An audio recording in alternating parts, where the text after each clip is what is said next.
Assalamualaikum warahmatullahi wabarakatuh. Apa kabar kalian semua? Ibu harap dalam keadaan sehat semua ya. Tetap semangat belajar walaupun dalam situasi pandemi ini.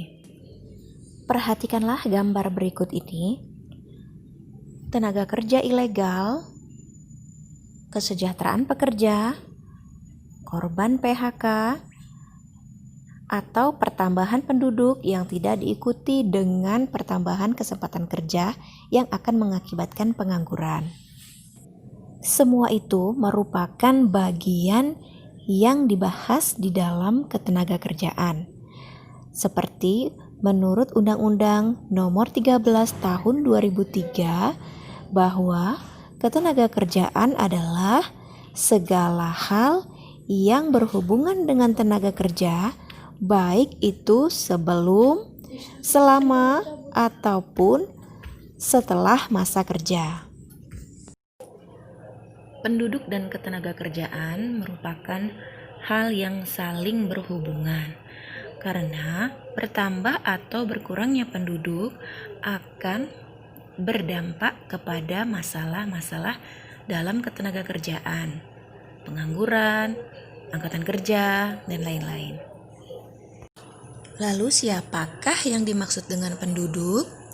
Penduduk adalah warga negara Indonesia dan orang asing yang bertempat tinggal di wilayah Indonesia. Dan penduduk ini dibagi menjadi dua, yaitu tenaga kerja dan bukan tenaga kerja. Yang dimaksud dengan tenaga kerja menurut Undang-Undang Nomor 13 Tahun 2003 yaitu setiap orang yang mampu melakukan pekerjaan guna menghasilkan barang dan jasa, baik untuk kepentingan pribadi ataupun masyarakat, itu disebut dengan tenaga kerja. Dan menurut pengertian di sini, tenaga kerja itu tidak dibatasi oleh usia berapapun. Jadi setiap orang yang dapat menghasilkan barang dan jasa itu disebut tenaga kerja.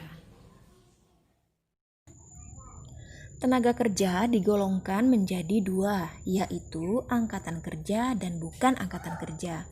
Siapa saja yang termasuk angkatan kerja?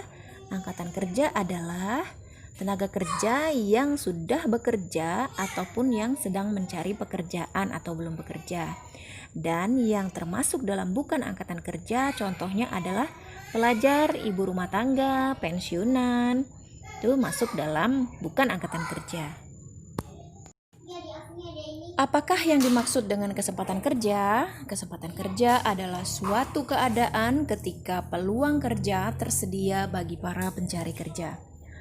Kesempatan kerja inilah yang sering sekali menjadi masalah khususnya di negara berkembang karena pertambahan penduduk yang sangat cepat tanpa diiringi oleh kesempatan kerja yang memadai sehingga akan banyak tercipta pengangguran. Banyak hal yang dilakukan oleh pemerintah khususnya untuk mengatasi pengangguran ini. Nah, insya Allah akan kita bahas pada pertemuan berikutnya. Terima kasih.